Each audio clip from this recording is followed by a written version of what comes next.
don Enrique Orellana, don Michel Moure y don Fernando Culón. ¿Ya? Veo una delegación nutrida. Sí. Primero quiero agradecerle la flexibilidad de venir a esta hora. Pasa que tenemos que despachar después la mixta de presupuesto, ¿ya?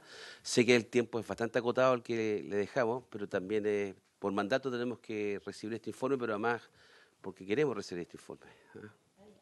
¿Ah? ¿Ah? Sí, exactamente. Por eso lo dije. Logré mi objetivo que captara el sentido profundo. Sí. Así que, sin más, le doy la palabra para conocer el informe de estabilidad financiera. ¿Ya?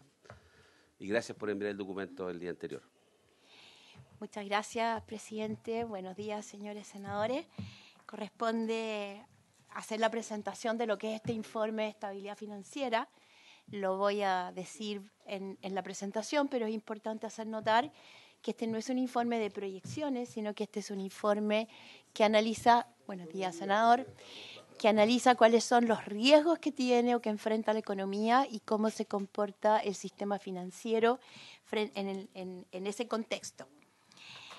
Entonces, voy a pasar rápidamente por las láminas para respetar el tiempo acotado que tienen ustedes para esta presentación. Están con varios desafíos al mismo tiempo. Si hay alguna lámina en que ustedes quieran detenerse, paramos un poco más. Esta presentación entonces viene precedida de una reunión de política financiera, reunión que sostuvimos el día lunes y martes de esta semana, instancia en la que el Consejo del Banco Central decidió mantener el requerimiento de capital contracíclico para el sistema bancario en un nivel de 0,5% de los activos ponderados por riesgo, el cual va a ser exigible desde el mes de mayo de 2024. Esto significa que en la reunión propiamente tal no hubo cambio en la decisión del Banco Central y se mantiene el requerimiento en el nivel que se había fijado en la reunión de mayo de 2023. Esta reunión se acompaña, como les decía, de un informe de estabilidad financiera que se inserta en el cumplimiento del objetivo del Banco Central relacionado con velar por la estabilidad de los pagos internos y externos. Desde esa perspectiva, el propósito de este informe es centrarse en las vulnerabilidades, en los riesgos y en los mitigadores de nuestro sistema financiero para absorber shocks severos. Se trata entonces de un informe que, a diferencia del informe política monetaria, que lo que hace es entregar proyecciones de la economía, lo que hace es centrarse en escenarios de riesgo que, aunque menos probables, son posibles. Los antecedentes que disponemos muestran que la economía chilena ha continuado avanzando en la resolución de sus desbalances o desequilibrios macroeconómicos de los años previos, lo que nos permitiría enfrentar shocks posibles de una mejor manera. Así, a la reducción de la inflación y de las tasas de interés de corto plazo, particularmente aquellas que tienen más relación con la política monetaria, se suma una caída en el endeudamiento de las empresas y en una normalización de los indicadores financieros de los usuarios de crédito. En todo caso, como es habitual, se observa heterogeneidad entre los distintos actores de la economía.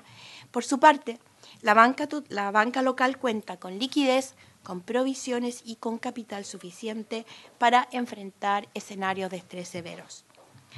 El escenario externo también ofrece algunas noticias favorables, entre ellas que los eventos que afectaron a la banca regional en Estados Unidos durante marzo no han vuelto a generar tensiones en los mercados financieros globales.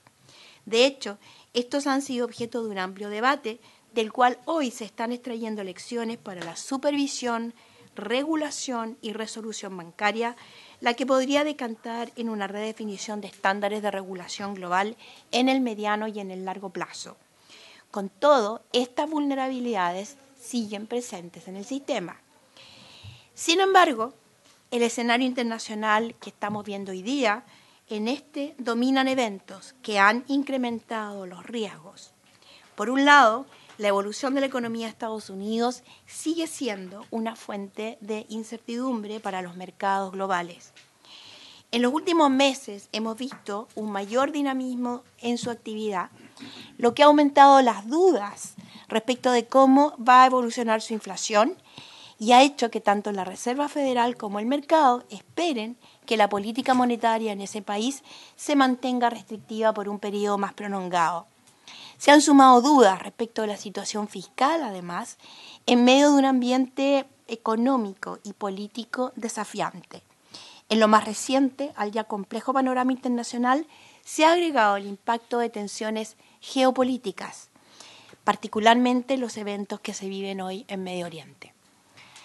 En este contexto, hemos observado una alza significativa en la volatilidad de los mercados financieros globales.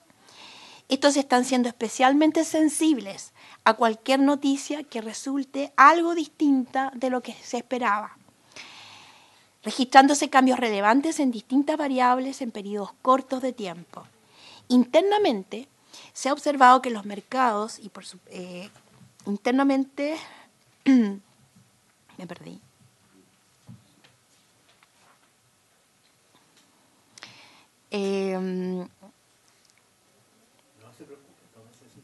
Me perdí donde iba en la frase. La presencia. Internamente se ha observado gracias a un comportamiento similar, particularmente en el mercado cambiario. Muchas gracias, senador. La presencia de una mayor volatilidad por sí sola es un elemento que debe ser observado con mucha cautela. Por un lado, es importante entender cuáles son sus causas. Por otro, dificulta extraer señales claras respecto de cuáles son las tendencias que están presentándose en los mercados y, por supuesto, aquilatar correctamente sus implicancias para el corto y para el mediano plazo. Por lo pronto, más allá de estos movimientos recientes, las condiciones financieras globales, particularmente para las economías emergentes, se han ido estrechando respecto de lo que se observaba hace unos meses. El principal riesgo que se enfrenta entonces es que la agudización de esa estrechez dé paso a cambios abruptos en los mercados. En este contexto, es importante que todos los actores de la economía sigan fortaleciendo todas sus capacidades. En lo que dice relación con la banca, se aproxima el vencimiento de políticas de apoyo establecidas durante la pandemia, a lo que se asuma el aumento de riesgo de crédito y la convergencia a Basilea III. En el caso de los usuarios y de los oferentes de crédito, el principal riesgo es un deterioro abrupto de las condiciones financieras externas. En este contexto, se reafirma la necesidad de continuar adoptando medidas orientadas a fortalecer la resiliencia y la capacidad del sistema financiero para amortiguar eventos adversos. Paso entonces ahora a analizar la situación en específico del sistema financiero internacional. Como indiqué hace unos momentos, los riesgos del escenario internacional han aumentado, siguen siendo la principal fuente de preocupación para el escenario macrofinanciero global. Y en este contexto, el principal cambio ha sido el estrechamiento y la volatilidad de las condiciones financieras mundiales. Las tasas de interés de largo plazo estadounidenses han aumentado de forma relevante, lo que se ha ido transmitiendo al resto de las economías, por cierto, incluida la economía chilena. Las tasas a 10 años plazo de Estados Unidos se han situado en niveles que no se observaba desde 2007, mientras que las tasas de economías emergentes y desarrolladas también han tenido aumentos importantes. En los últimos días, tras la reunión donde la Reserva Federal decidió mantener su tasa y la publicación de datos de mercado laboral en ese país, estas tasas han tenido algún retroceso. En todo caso, siguen siendo elevadas y se revisan en una perspectiva histórica. En el gráfico vemos las áreas reflejan la dispersión que hay en los países desarrollados y emergentes respecto al rango de las tasas soberanas. La línea del medio oscura del mismo color del área refleja el promedio para los países emergentes, en café para los desarrollados en azul, y en particular ubicamos ahí donde se ubica la tasa de Chile en rojo y de Estados Unidos en morado, lila. Vemos que entonces las reacciones han sido bien similares para todos los países. Por otro lado, la Reserva Federal ha reforzado el mensaje de una restricción monetaria prolongada, sin descartar nuevas alzas de la tasa de fondos federales, lo que ha aumentado la diferencia en la trayectoria inflacionaria y de política monetaria en economías. Y lo que vemos ahí en el gráfico es cómo ha ido evolucionando la trayectoria esperada para la política monetaria de la Reserva Federal. La línea punteada roja indica cómo estábamos más o menos en el informe de mayo del informe de estabilidad financiera y cómo ella ha ido subiendo en el tiempo hasta la línea roja continua que está marcando los futuros más recientes, y en azul está cómo ha ido evolucionando el comportamiento que señaliza la Reserva Federal para la evolución de su tasa de interés futura. Así, tras un periodo de mayor optimismo en los últimos meses, los mercados financieros globales han dado cuenta de un menor apetito por riesgo, fortaleciéndose por lo tanto el dólar, afectando negativamente el precio de los activos más riesgosos. Comparado con inicios de septiembre, el dólar, lo que llamamos el DXY, comparativo a otras monedas, subió cerca de un 3%, y el indicador de riesgo global VIX también aumentó con un retroceso en los últimos días.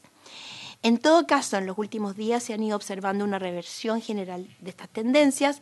En cuanto a las bolsas, presentaron pérdidas de forma generalizada, destacando la caída de las emergentes. El gráfico que tienen en pantalla muestra cómo se apreció con fuerza el DXY, algún retroceso en los últimos días.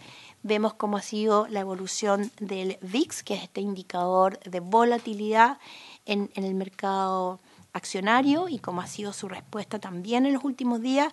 Y en el gráfico de la derecha vemos cómo la bolsa entre el 31 de agosto, entre enero y agosto tuvo crecimiento y cómo vimos retrocesos en el último periodo. El mercado financiero chileno ha incorporado esta mayor percepción de riesgo global, observándose un incremento en el costo de financiamiento de largo plazo para todo tipo de agentes. Las tasas de los papeles soberanos han tenido aumentos relevantes desde septiembre a la fecha por sobre las economías emergentes y desarrolladas. Estos aumentos se ubicaron en torno a los 100 puntos base, tanto en términos nominales como en unidades de fomento. En el caso del sector corporativo, la tasa a 10 años en UF se ubica cerca de sus máximos también de los últimos 15 años.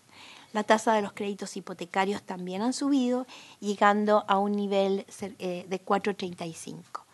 Uno de los valores más altos desde el año 2013, como ustedes pueden observar en el gráfico.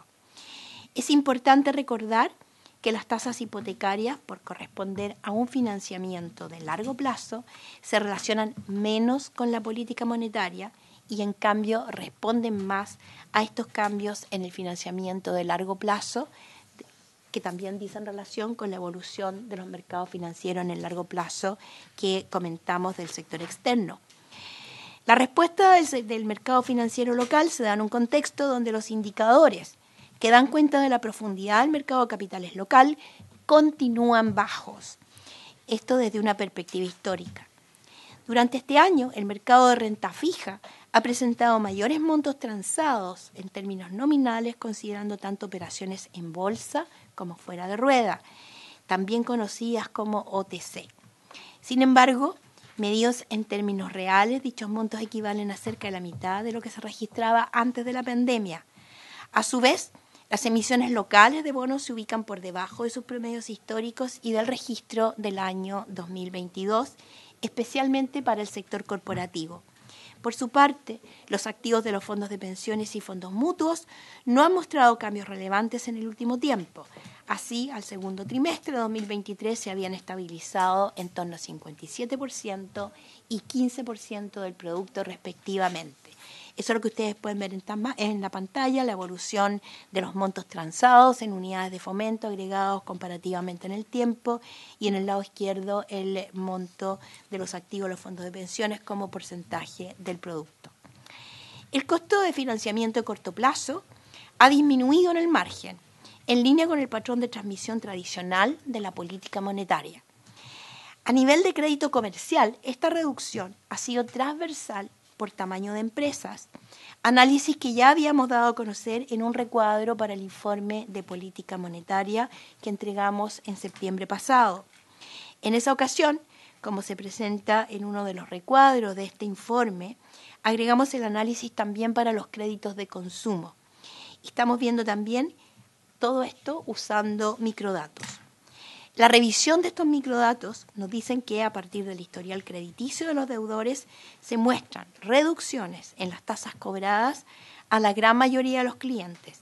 La diferencia se produce en aquellos clientes que no tienen historial crediticio conocido, en cuyo caso esté aumentado. Es lo que vemos en el gráfico de la derecha, la línea celeste. Esta diferencia refleja en parte la necesidad de avanzar en la disposición de información de deuda consolidada y comportamiento de pago de las personas, pues es un beneficio directo para aquellas personas que piden crédito cuyo comportamiento es bueno. Vemos entonces en el gráfico de la izquierda cómo la tasa de política monetaria en aquellos créditos que tienen más directa influencia de la política monetaria a menor plazo tienden a ver reflejada la evolución de la tasa de política monetaria en crédito corporativo y comercial. Vemos lo mismo en el crédito de consumo, salvo en el caso de los clientes sin historia. El peso, por su parte, se ha depreciado siguiendo la evolución global del dólar, el menor diferencial de tasas de interés, el deterioro también de los términos de intercambio. Comparado con inicios de septiembre, el tipo de cambio es cerca de 8% más alto, esto sin considerar que durante octubre alcanzó niveles por sobre los actuales. Las medidas multilaterales para el tipo de cambio también han tenido aumentos relevantes, con alzas entre 6 y 7%. Esto medido desde inicio del mes de septiembre. En los últimos días, tras la comunicación y decisiones del Banco Central y la evolución de los mercados globales, también estas tendencias se han revertido parcialmente. Por su parte, la bolsa local ha descendido, acoplándose también a las tendencias mundiales antes referidas. El gráfico nos muestra la evolución de nuestro tipo de cambio en términos comparativos con lo que ha sido la evolución del tipo de cambio promedio en América Latina, en la eurozona y en Estados Unidos.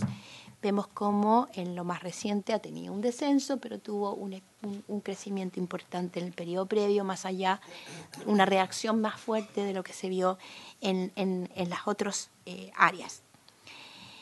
Por su parte, la volatilidad del mercado accionario y del tipo de cambio se ha incrementado en lo reciente, también siguiendo las tendencias globales. En el caso del tipo de cambio chileno, su volatilidad sigue estando en la parte alta de un grupo de economías denominadas emergentes. La volatilidad de la tasa de interés permanece, en cambio, en niveles similares al del informe anterior, pese al incremento en el nivel de la tasa que referimos previamente. Vemos en el gráfico entonces las áreas donde se ubican los países emergentes, los puntos se refieren al caso de Chile.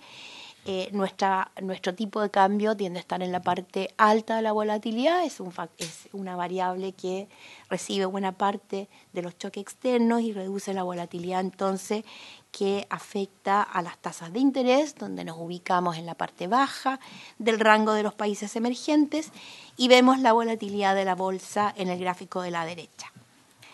Es importante destacar que el estrechamiento de las condiciones financieras globales encuentra a la economía mundial en una etapa de crecimiento más acotado, con elevados riesgos de un deterioro mayor y menores perspectivas de expansión para los años que vienen, y vemos ahí en la gráfica cómo el crecimiento del PIB mundial y de áreas de desarrollados, emergentes y nuestros socios comerciales ha ido decreciendo, y la línea punteada muestra cuál es el promedio histórico para tener una referencia de comparación.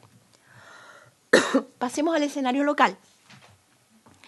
Como mencioné al inicio de esta presentación, este entorno de mayores riesgos externos encuentra a la economía chilena en mejor pie que hace algunos trimestres.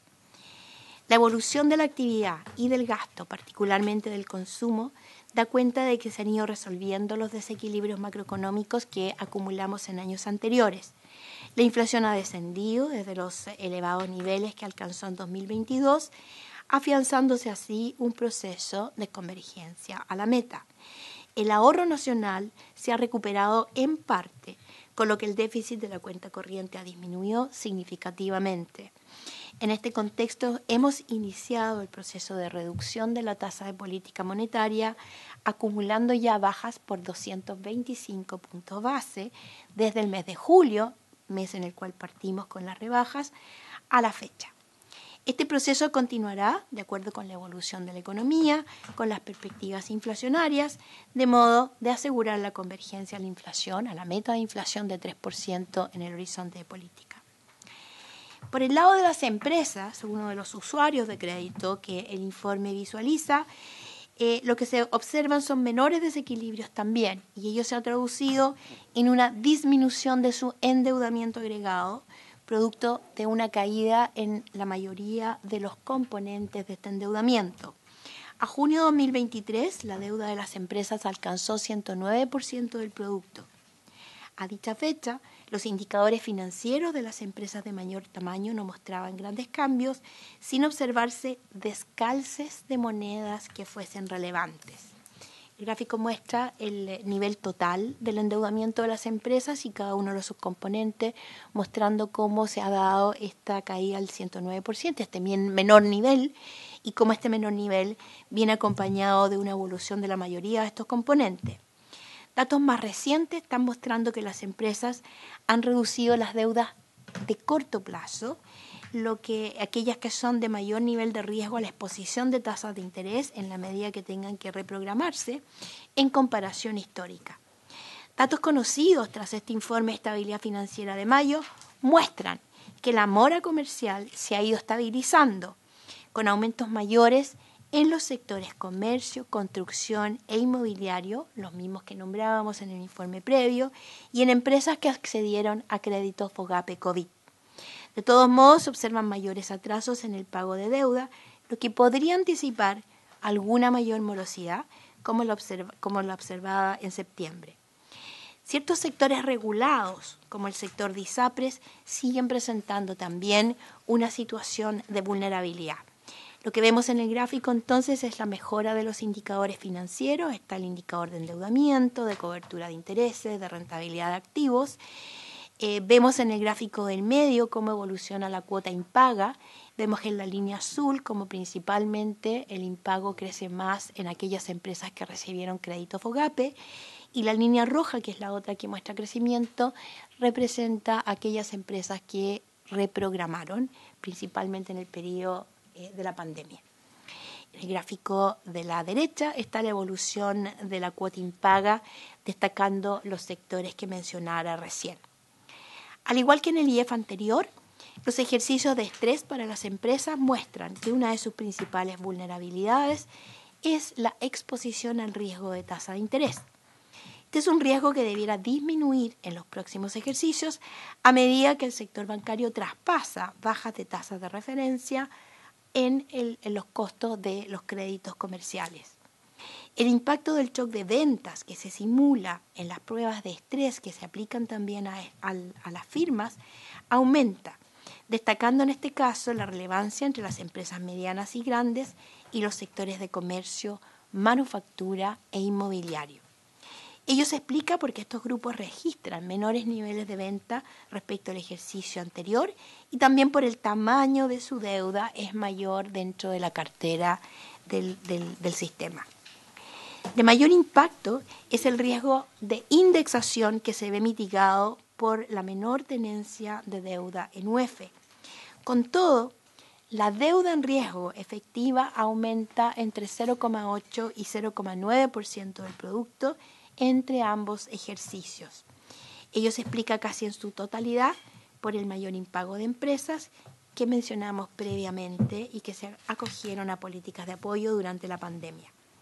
Como referencia, la deuda en riesgo estimada es de un nivel similar a la suma de provisiones comerciales efectivas y al gasto adicional que sale del ejercicio de estrés que se le aplica a los bancos, de modo que queda cubierta de acuerdo a los resultados de ese ejercicio de estrés que vamos a ver en un momento más, y eso es lo que indican las columnas amarillas al final del gráfico que están viendo. La primera columna es el ejercicio de estrés del IEF del primer semestre. La parte azul oscura muestra el ejercicio en la partida, la base, la situación efectiva de riesgo en la partida, y los colores adicionales van mostrando el efecto del shock que se le aplica. En esta oportunidad el shock que se aplica es más intenso que en ejercicios anteriores y se observa después en las líneas verdes y no sé, cafés rojas, cómo afecta esto por tamaño de empresa y cómo afecta por sectores de la economía. El impacto por tamaño de empresa aquí está ponderado por la importancia relativa dentro de la cartera del sistema. La columna amarilla, la primera, muestra cómo se han provisionado ya los bancos para hacerse cargo de escenarios de riesgo de cartera, y la última columna muestra el impacto en provisiones que da resultado al ejercicio de estrés severo que vamos a ver más adelante. Es importante recordar que los ejercicios de tensión corresponden, eso sí, a situaciones que son hipotéticas, que someten a la economía a shocks que son extremos, con impactos muy relevantes en la actividad, en el empleo y en las condiciones financieras, precisamente porque su objetivo es evaluar si las holguras actuales son suficientes para enfrentar estos escenarios extremadamente adversos. Cabe señalar que en consideración a las ya estrechas condiciones financieras externas, como les mencionaba recién, en este informe se realizaron pruebas de tensión sujetas a shocks más exigentes que lo que usualmente se considera en ejercicios previos para empresas, para hogares y para bancos. Pasemos a la situación de los hogares. Los indicadores de endeudamiento de los hogares han tendido a estabilizarse en los últimos meses, reduciendo su exposición a cambios en la tasa de interés. Así, se observa que el menor dinamismo de los créditos rotativos, junto a la reducción de la tasa de política monetaria, contribuirá a reducir la vulnerabilidad de los quintiles de menores ingresos a tasas de interés elevadas. Los grupos de mayores ingresos han mostrado cierto aumento en su carga financiera por el efecto que la inflación tiene en el pago de los créditos hipotecarios. El impago total exhibe cierta estabilización también en el margen. En lo venidero, un deterioro severo en el mercado laboral pasa a ser el principal riesgo para la capacidad de pago de los hogares. Los gráficos que tenemos ahora en pantalla son 3 gráficos que tienen bastantes líneas, que lo que muestra es el de la izquierda, la evolución del crédito consumo. La línea negra nos muestra cómo después de un aumento durante el periodo de pandemia, el efecto contracíclico que no se había dado en otras oportunidades, el crédito vuelve a ajustarse a lo que es la evolución del ciclo macroeconómico, como el crédito entonces hoy día está decayendo a tasas menos negativas de lo que llegó a estar. En el gráfico del medio está la razón de carga financiera a ingresos de los hogares, cuál es la carga financiera que están soportando hoy día los hogares, separados por el quintil 1 y 4 en la primera parte del gráfico y diferenciado del quintil de más altos ingresos. Vemos que para el quintil 1 al 4 la carga financiera tiene más directa relación con el crédito consumo que con el crédito hipotecario, y por lo tanto el shock que se le aplica está más relacionado con lo que impacta el crédito consumo y las tasas de corto plazo, y que en el margen, después de un crecimiento que lo lleva a niveles históricos, tiene un leve descenso marginal en la punta. Vemos que para el quintil 5 tiene más incidencia el crédito hipotecario, por lo tanto el shock de inflación tiene un efecto mayor allí que lo que tiene en el resto de los hogares, y una menor incidencia entonces del crédito de consumo. Y a la derecha está la evolución del impago, donde también está separado por crédito de consumo. Créditos de consumo están en azul y créditos hipotecarios también en naranja, y también separados por quintiles de ingreso. Vemos que en todos los quintiles la evolución del impacto es similar.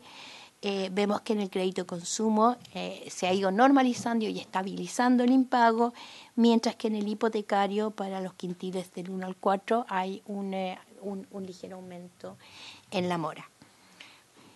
En cuanto a los ejercicios de estrés para los hogares, estos muestran que la deuda en riesgo efectiva aumentó desde el 1,2% en diciembre del año pasado a un 1,4% del producto al segundo trimestre de este año. Ello en línea con el mayor impago efectivo que vimos en los créditos de consumo y con la debilidad del mercado laboral. Bajo un escenario de estrés, la deuda en riesgo total ascendería a 4,1% del producto. Era 3,4% en el informe previo. Por shocks, el riesgo de destrucción de empleo, como les mencionaba, severo, es el que explica la mayor parte del aumento. y se concentraría en quintiles de menores ingresos, conforme vimos también en los gráficos. Respecto del ejercicio anterior, el shock de tasa tiene efectos similares en el incremento de la deuda en riesgo, mientras que el de indexación tiene algo más de impacto por la mayor tendencia de deuda hipotecaria entre hogares de mayores ingresos. La información posterior a la utilizada en este ejercicio indica una estabilización entonces en la deuda en riesgo efectiva, principalmente como consecuencia de la reducción en el uso de la deuda de corto plazo, particularmente tarjetas y rotativos.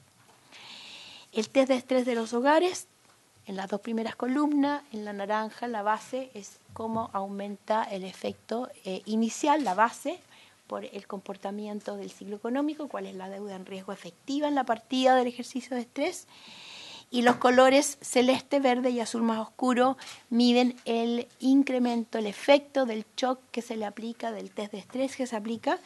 Vemos que el impacto por desempleo es algo mayor, mientras que el impacto por tasa de inflación es similar al impacto que observábamos en el ejercicio previo. Y cuando los vemos por quintiles de ingreso, está en la última columna cuál es el impacto por quintil de ingresos de este shock severo ampliado que se le aplica a los hogares, con una incidencia mayor en el quintil 2, seguido del 1 y el 3. Brevemente, el sector inmobiliario presenta un panorama de riesgo similar al que observábamos en el informe previo. En los últimos 2 años, la industria enfrentó un alza en los costos, una demanda debilitada, con cambios estructurales, condiciones de financiamiento también más estrechas. Todo ello deriva en una caída de precios, principalmente en las viviendas usadas, y un aumento de las existencias.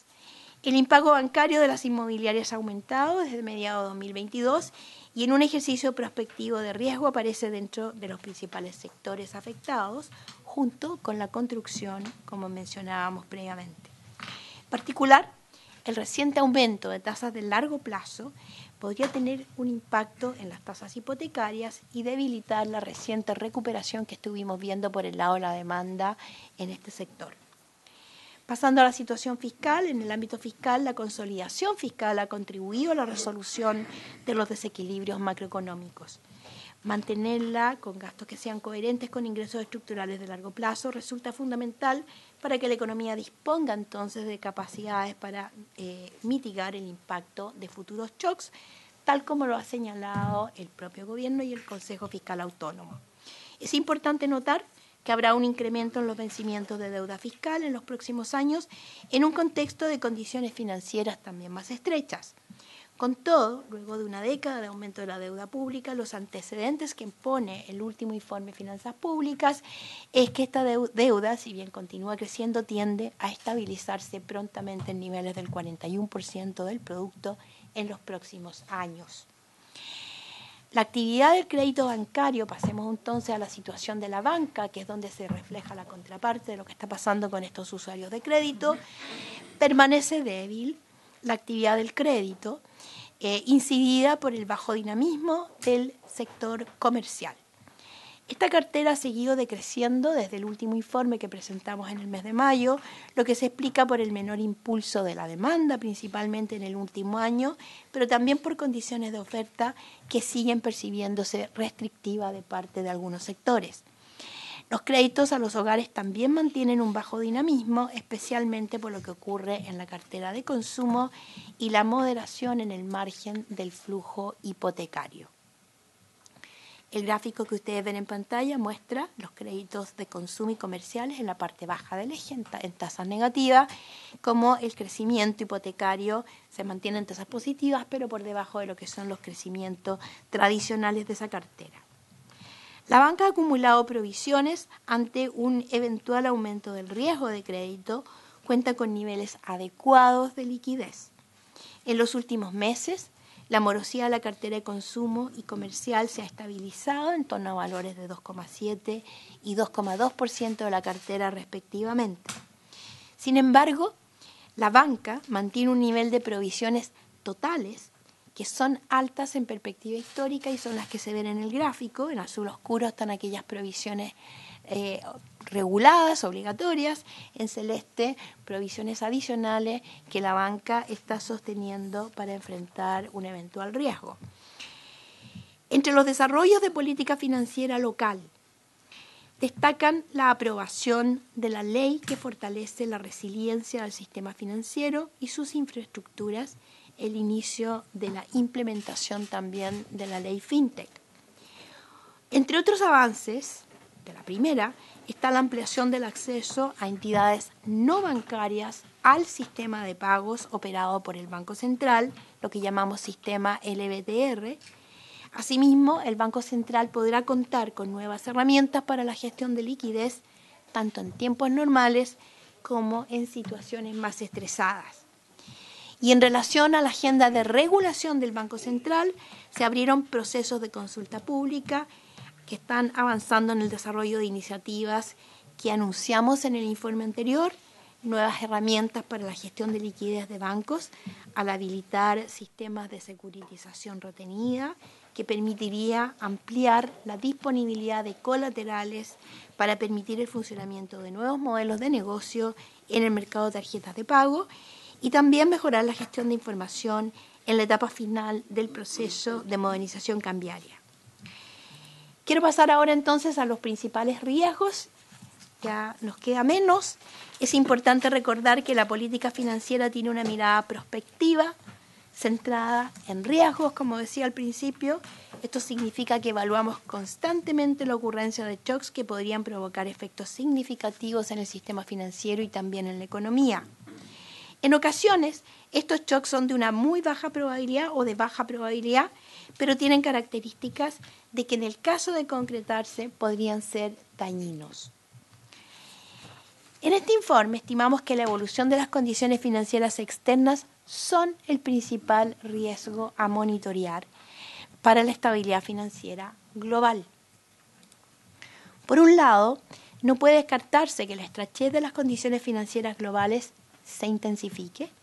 Por otro, luego de años de tasas de interés bastante bajas, la búsqueda de rentabilidad, la evolución de mercados financieros podría haber incubado vulnerabilidades en algunos sectores. Destaca también el riesgo de reversión, de fragmentación financiera y las tensiones en intermediarios financieros no bancarios. Asimismo, las tensiones geopolíticas son una fuente de preocupación.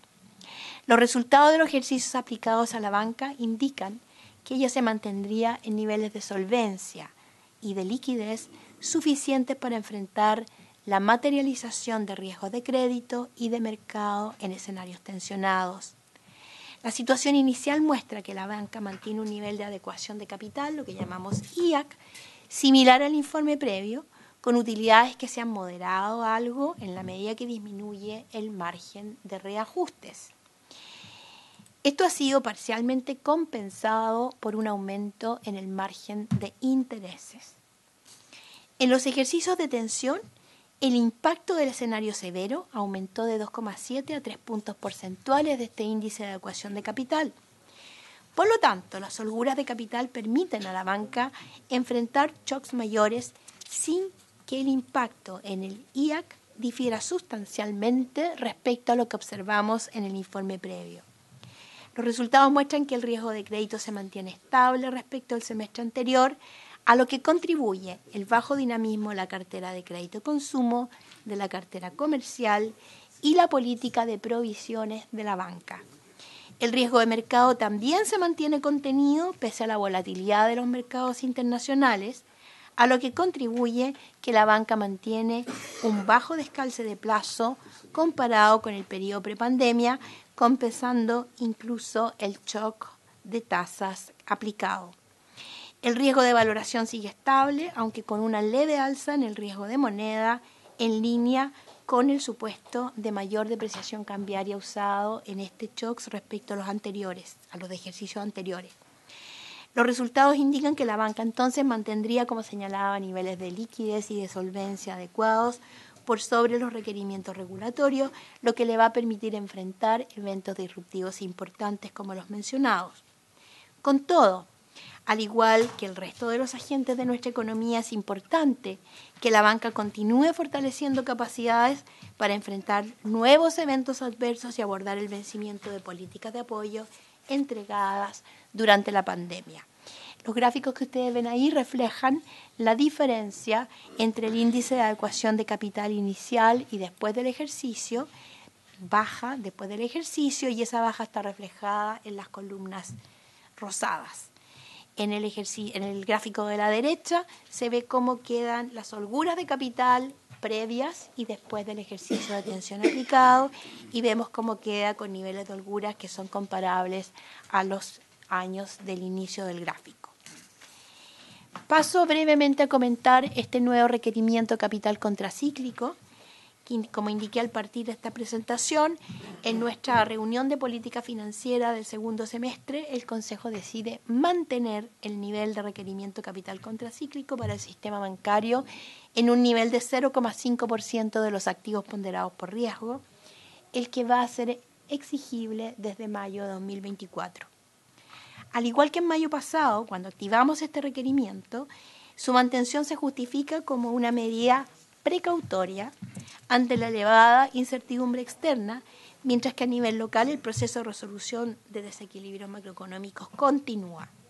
De hecho, el aumento de los riesgos externos se mantiene vigente y mantiene vigente la posibilidad de un evento negativo extremo. Esto implica una disminución significativa del crédito, que es lo que querríamos evitar con un instrumento de esta naturaleza. De este modo, contar con este colchón de capital previamente construido y que pueda ser liberado en una instancia como que nos preocupe, severa, en la cual queramos evitar una mayor transmisión del shock a través del canal del crédito, este instrumento nos contribuiría a ese fin. El uso del requerimiento capital contracíclico y su relación con otras herramientas es aún materia de debate internacional. A lo largo de 2024, el Banco Central va a revisar el marco de aplicación de este requerimiento capital contracíclico, incluyendo la definición de su nivel neutral. Paso a las reflexiones finales y con esto cierro la presentación. Estimados senadores, la Ley Orgánica Constitucional le otorga al banco la responsabilidad de velar por el normal funcionamiento de los pagos internos y externos. En la práctica, ello se traduce en una conducción de la política financiera que desde el ámbito propio de su competencia contribuye a darle estabilidad al sistema financiero. Esta estabilidad se da cuando el sistema financiero realiza sus funciones con normalidad, sin disrupciones relevantes, aún frente a situaciones temporales adversas. Esto resulta clave para la correcta transmisión también de la política monetaria y por ende para generar un ambiente propicio para la economía desarrolle su potencial. Como lo señala la teoría económica, un sistema financiero estable puede cumplir sus funciones y que las pueda cumplir bien resulta clave, entre ellas un financiamiento eficiente de la inversión. En este contexto, el informe se prepara con el objetivo de evaluar la salud del sistema financiero, su capacidad para enfrentar shocks severos. No debe entonces entenderse, como señalaba, como una proyección, sino como uno que se enfoca, nuevamente lo digo, en riesgos, vulnerabilidades y mitigadores del sistema, siempre pensando en riesgos de carácter sistémico. Desde esa perspectiva, destaco que en los últimos años nos hemos enfrentado a un conjunto de episodios que han puesto a prueba nuestras capacidades y nos han hecho utilizar parte de las holguras que acumulamos durante años. Luego de varios trimestres desde que estos eventos alcanzaran su punto más álgido, la economía ha avanzado en la resolución de los desequilibrios. Esto nos coloca en un mejor pie para enfrentar desafíos futuros, pero no nos exime del hecho que debemos seguir avanzando en la consolidación de este proceso. Por ejemplo, si bien el gradual repunte del ahorro nacional ha contribuido a estrechar el déficit de la cuenta corriente, sigue siendo un desafío lograr que éste alcance mayores niveles. Aunque no hay recetas obvias para lograrlo, la estabilidad macro y financiera contribuye a este fin. La inflación se ha reducido, pero el proceso de convergencia a la meta no se ha completado. De este modo, un recorrido no exhaustivo nos indica que tras periodo complejo hemos ido logrando avances, pero nos queda una tarea pendiente Y también se vislumbran algunos temas que pueden tener componentes más estructurales y que representan desafíos de corto y de mediano y de largo plazo. Uno de estos temas prioritarios es el de la profundidad de nuestro mercado de capitales.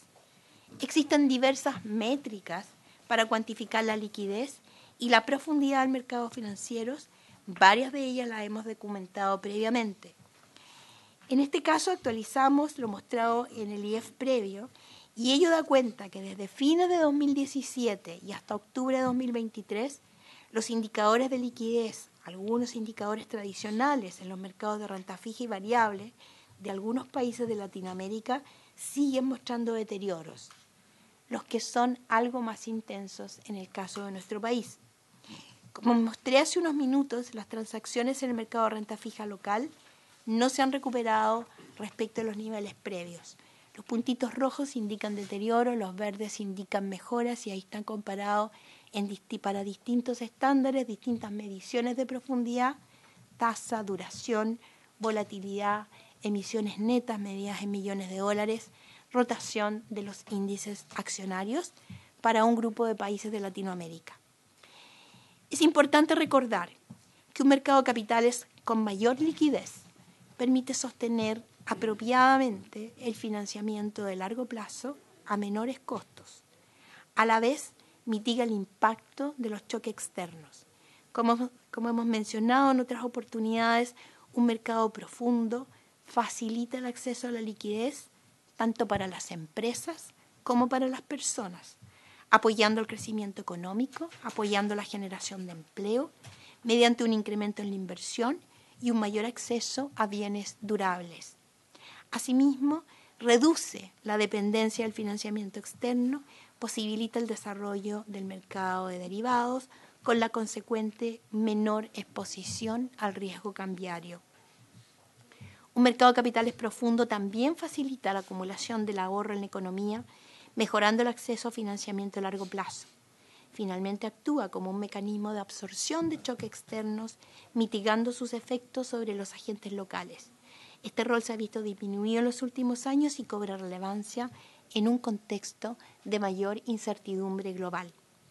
Estimados senadores, el aumento de riesgos externos reafirma la necesidad de continuar recomponiendo holguras, adoptando medidas orientadas a fortalecer la resiliencia de todos los actores económicos y del sistema financiero. La economía mundial se encuentra en una coyuntura compleja, implica riesgos significativos para los países emergentes. Se suma una mayor inestabilidad a raíz de conflictos geopolíticos en curso hoy día a nivel global. Y en el Banco Central, por cierto, seguiremos trabajando para cumplir con nuestros objetivos y asegurar que las personas y las empresas encuentran las mejores condiciones posibles para desarrollar su potencial y alcanzar un mejor bienestar para todos. Espero no haberme excedido en los plazos esperados. Sé que tienen poco tiempo y quedo disponible. No, muchas gracias, Presidenta. Bien claro el informe, bien conciso. Todo dentro de tiempo y nos quedan unos minutos todavía. Senador Núñez me pidió la palabra, no sé si alguien más, y senador García. Perfecto. Sí, gracias, presidente. Sí, primero una duda un poquito más técnica. En la página 19, como en el primer párrafo, se comienza, digamos, a destacar algunos factores de riesgo. Entonces, hablan de, como un factor de riesgo, las tensiones en los intermediarios financieros no bancarios. La duda que me queda es si está aludiendo a la situación externa o interna. Pues como en el párrafo precedente hablaba del escenario externo, me gustaría... Pues claro, uno está acostumbrado a ver el riesgo en los bancos, pero aquí nos está diciendo que pueden estar en otros actores que tal vez uno les pone menos atención. Entonces, me gustaría si podían profundizar un poquito en eso. Y lo segundo, presidente, era comentar, siempre comentamos las noticias negativas, entonces yo quiero partir más optimista comentando las noticias positivas. Entonces, me llama mucho la atención que dice inflación de octubre sorprende con alza menor a la esperada, y que se esperaba una inflación más alta, que al final el mes pasado fue solo 0,4. ¿Ya? Entonces, ¿por qué pregunto esto? Porque en el informe también, digamos, nos señalan que obviamente el Banco Central quiere llegar a la meta inflacionaria del 3% para completar el proceso de convergencia. Pero claro, también surge la duda, completarlo a inicios del 2024, a fines del 2024 no es lo mismo. Entonces, ¿cómo ven? yo entiendo que esto es dinámico, digamos, pero ¿cómo ven ustedes ese debate, entendiendo que el mismo informe que usted leyó dice que uno de los principales riesgos para la capacidad de pago de los hogares es el deterioro del mercado laboral? Y con tasas altas de interés es complejo que el mercado laboral se recupere significativamente, porque el crédito está relativamente parado, sobre todo para las pequeñas y medianas empresas. Entonces, ahí tenéis, bueno, y veo a Pepe aquí y digo, y para regiones peor todavía, ya insulsa. Entonces, ahí tengo una preocupación, entendiendo que esto es dinámico y que a mí me llamó harto la atención la noticia positiva hoy día, porque estábamos medio asustados con el 0,7, entonces yo venía con pesimismo, pero ahora que apareció el 0,4, ya partimos con optimismo la sesión y la semana.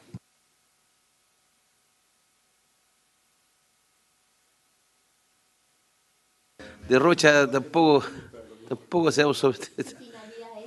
Ya. Bien. Senador García. Muchas gracias, presidente. Gracias, presidenta del Banco Central, y a todo su equipo por el informe de estabilidad financiera. Yo quiero matizar el optimismo del senador Núñez. No, el suyo, senador. Porque... Sí, pero hay dos noticias que a mí me han impactado también de hoy. Despido por necesidades de la empresa sumen 344.000 a septiembre y es el mayor número desde la pandemia. Y otra noticia, permiso para construir viviendas se desploman a su menor nivel en más de 3 décadas. Uno dirá, bueno, aquí no se trata de competir por optimismo o pesimismo, simplemente se trata de decir de que hay riesgos, y riesgos grandes, y yo comparto con el senador Núñez de que uno de los riesgos es precisamente el tema del desempleo.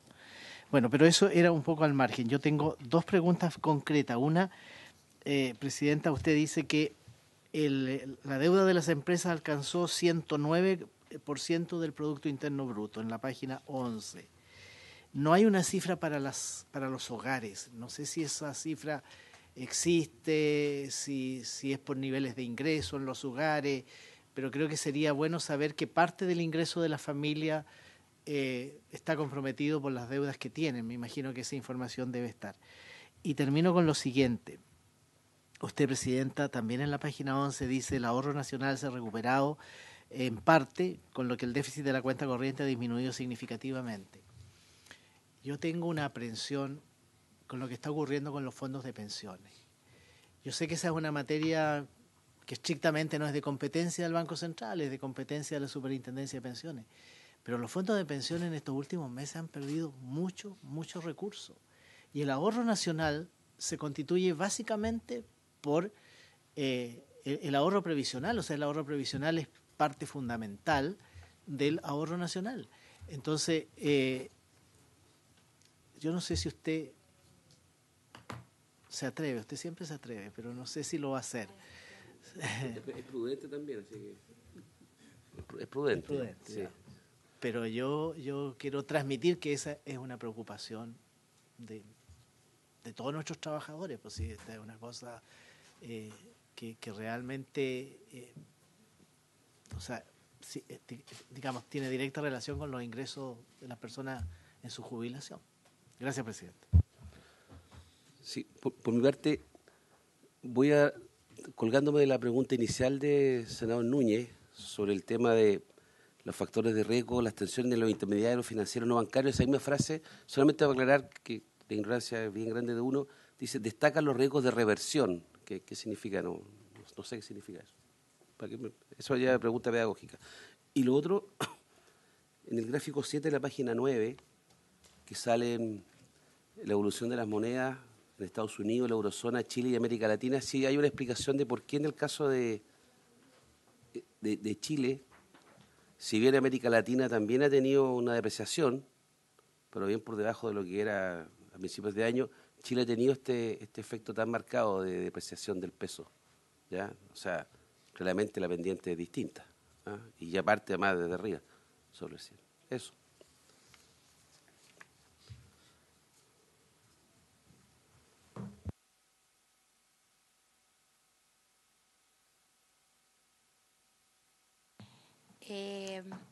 Sobre referencia en la página 19, los informes, lo que indican en el análisis de los informes internacionales, hay preocupación, o sea, la mirada de los sectores financieros no bancarios también importa, y respecto de ello hay menos información, y la referencia dice, ojo que aquí vivimos un periodo muy largo en el cual tuvimos tasas bajas, y los agentes económicos estuvieron buscando formas de tener más rentabilidad, y ahí podrían estarse incubando algunos riesgos.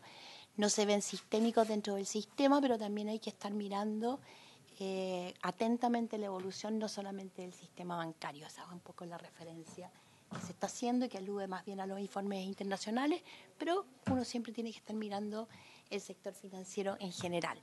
Desde el punto de vista sistémico, no estamos viendo en el caso nuestro un riesgo relevante, pero no por eso no hay que mirar, atendiendo a la evolución previa que tuvieron los mercados y este importante aumento de tasas que se da después de mercados que se estuvieron acostumbrando a niveles de tasas bastante bajas. Respecto a la pregunta de la inflación de hoy día, el dato de inflación de hoy día es un dato que me parece un dato positivo. Llegar a una inflación de 5% es un es un avance adicional en el proceso de convergencia inflacionaria. En el caso de la inflación sin volátiles llegamos a un nivel del 6,5%. Son todavía inflaciones que hay que seguir controlando, todavía hay tarea pendiente, pero sigue marcando una tendencia que va alineada con las proyecciones que tuvimos en la última reunión de política monetaria. No vemos grandes diferencias allí. El mercado tenía rangos de proyección, algunos tenían 0,7, el mercado el día de ayer aparecía más cerca de los valores del IPC de hoy día, 0,4, 0,5, de manera que es una inflación que va alineada más o menos con lo que teníamos, con las perspectivas y con lo que ha ido evolucionando la economía, con el material con que hemos ido tomando decisiones. Sin duda estamos pasando por un periodo en que tenemos que manejar la política monetaria de manera tal de no sacrificar lo avanzado en inflación, pero tampoco generarle costos a la economía que sean mayores a los necesarios. Nuestra meta de inflación es la convergencia dentro de un periodo de 2 años, y en el informe pusimos que esta se lograría hacia fines de 2024. Han pasado una serie de eventos. Dijimos en la última reunión de política monetaria que la calibración exacta de cómo todos esos eventos, muchos de los cuales los repasamos en este informe, impactan en el mediano plazo, es algo que tenemos que calibrar exactamente. En el corto plazo, el shock de tipo de cambio nos iba a aumentar la inflación en el corto plazo. Contra eso habían algunos registros de inflación algo más bajos que algo mitigaban ese efecto. Tenemos un shock de precio del petróleo entre medio que también nos afecta al alza en el corto plazo, pero todos estos impactos en el mediano plazo también inciden, tienen un efecto contrario, y por lo tanto hay que calibrar precisamente el efecto global dentro del periodo en que el Banco Central conduce la convergencia a la meta. Eso lo vamos a ver en el informe de septiembre, y eso es lo que nos llevó a una señal de precaución y a bajar la tasa 50 puntos base en la última reunión. Pero ciertamente tenemos que trabajar en no sacrificar logros, seguir con la convergencia de la inflación y tampoco generar costos en la economía que sean que repercutan y que dañen el bienestar de la población, sino que la dosis necesaria y precisa que la economía requiera en cada momento. Y eso, claro, el ciclo económico ha ido generando un impacto en el mercado laboral. El impacto en el mercado laboral está generando poco empleo asalariado formal, más bien está estabilizado. Y hay efectos en el mercado laboral los cuales hay que profundizar y que tienen que ver con niveles de participación laboral en segmentos de la población sobre 55 años y la población joven que se quedó rezagada, que también tenemos que mirar atentamente. El senador García preguntaba por la deuda de hogares como porcentaje del PIB. No entiendo el número. Perdón, presidente, una breve interrupción. También se me olvidó preguntar, el 109% del PIB de deuda de las empresas, yo lo puedo comparar con, digamos, en el marco de otros países, es una deuda alta, es como la media, es como baja. ¿Hay algún tipo de comparación? Más que compararlo entre países, lo que tenemos ahí es poder comparar cómo ha ido evolucionando en el tiempo, y la verdad es que ha ido reduciéndose ya y está en niveles que son comparables con lo que teníamos en periodos previos a este conjunto de ciclos que hemos visto. Las firmas, el caso de las empresas de nuestro país, aumentaron la deuda a fines del 2019, aumentaron su endeudamiento, mantuvieron liquidez y fueron después normalizando y reduciendo sus niveles de deuda. El gráfico no sé si podemos volver a poner el gráfico para que se vea su evolución en el tiempo y poder dimensionar con esa perspectiva la pregunta del senador. Pero se nos fue Fernando y no sacó nada diciendo que lo pongamos. ¿En qué página? Aquí está, la página 13. En la página 13 podemos ver que los niveles de deuda son similares a los que estábamos observando a fines del 2015. Son algo más alto. Previo a eso teníamos niveles de 90%. Llegó bastante más alto el 2020. Ahí las firmas se prepararon, acumularon liquidez y de allí se fue normalizando. ¿Qué página? Sí, es que claro, no era la nuestra esa. No, le estoy engañando.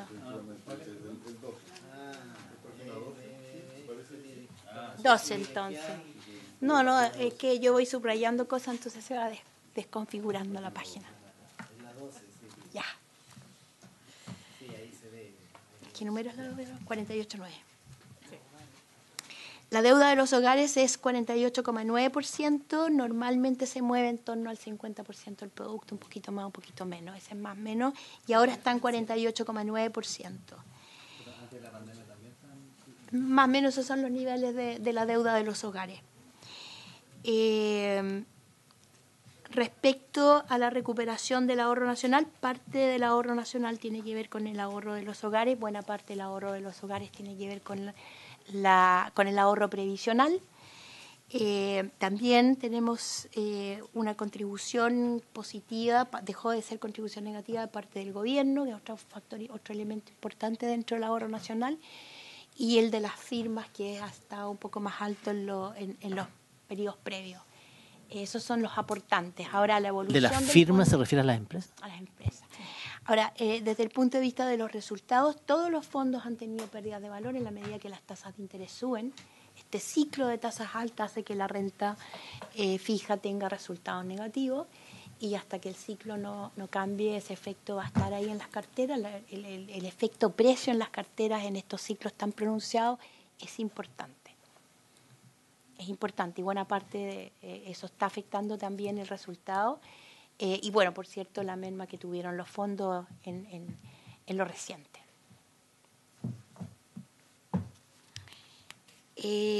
Sobre la pregunta de los riesgos de reversión. Los riesgos de reversión se refiere a que por un periodo, después de la crisis del 2008, ciertas regulaciones, el entorno macroregulatorio llevó a una demanda importante por papeles largos y eso generó una baja en las tasas que en lo más reciente tuvo algún nivel de reversión y si hay cambios relevantes o movimientos de aversión al riesgo en los mercados pudiera producir distintos movimientos que hay que estar mirando. O sea, si uno tiene una demanda muy alta por estos papeles, inmediatamente lo que hace es subir el precio de los papeles o cuando las tasas bajan sube el precio de los papeles. En ese periodo se generó una demanda alta por estos papeles y eso sube y se puede revertir en la medida que esa demanda tenga una dirección en contrario. De hecho, en lo más reciente, la demanda por papeles largos en Estados Unidos se ha ido ajustando a demanda por papeles más cortos. Ese tipo de movimientos producen riesgos de reversión en algunos de los componentes de las tasas de interés que están detrás de los papeles. Respecto a la depreciación de Chile, efectivamente tuvimos una depreciación mayor a otros países, como lo mostramos en el gráfico. Ahora llegó Fernando, no sé si nos muestra el gráfico del tipo de cambio. ¿Y a qué se debe? Nuestra economía empezó el ajuste de política monetaria bien tempranamente, al igual que otros países de América Latina. Brasil nos anticipó y eso nos permitió llegar a un ciclo, estar hoy día en un periodo en el cual la situación de nuestros desbalances de la economía se empezó a estabilizar y donde el nivel de contractividad monetaria que requiere nuestra economía va disminuyendo de hecho. Entonces, mientras que en los países desarrollados van con un ciclo más atrasado, todavía necesitan tasas altas y eso produce un diferencial de tasa. Ese diferencial de tasa ayuda a la depreciación. Nuestras perspectivas, nuestro avance hace que ese diferencial de tasa pueda ser un poco mayor que en otros países con los cuales nos podamos comparar. Ahí hay un factor. Un segundo factor dice relación con que los términos de intercambio tienen impacto diferenciado por país. Hay países que se benefician con el cobre, el petróleo tiene efectos distintos en nuestro país que algunos países de América Latina que se ven favorecidos. Pero además también reconocemos que hay en nuestro mercado menor presencia de algunos agentes y eso también ha contribuido a la sensibilidad o potencialmente estaría contribuyendo también a la sensibilidad. Pero lo importante es que estamos viendo volatilidad en los mercados externos y esa volatilidad se está traspasando a nuestro mercado local y esos son los factores fundamentales que están detrás del movimiento de nuestros mercados internos también. Y también es importante que todo el movimiento, la dirección, el movimiento que tuvo nuestro tipo de cambio va alineado al movimiento de estas variables fundamentales que están detrás de él. Bien, muchas gracias. No sé si alguien más tiene algo que acotar. Si no es así, le agradezco, Presidenta, su participación, a todos los asesores y funcionarios del banco, y habiéndose cumplido el objeto de la sesión, esta se levanta. Antes que se vayan los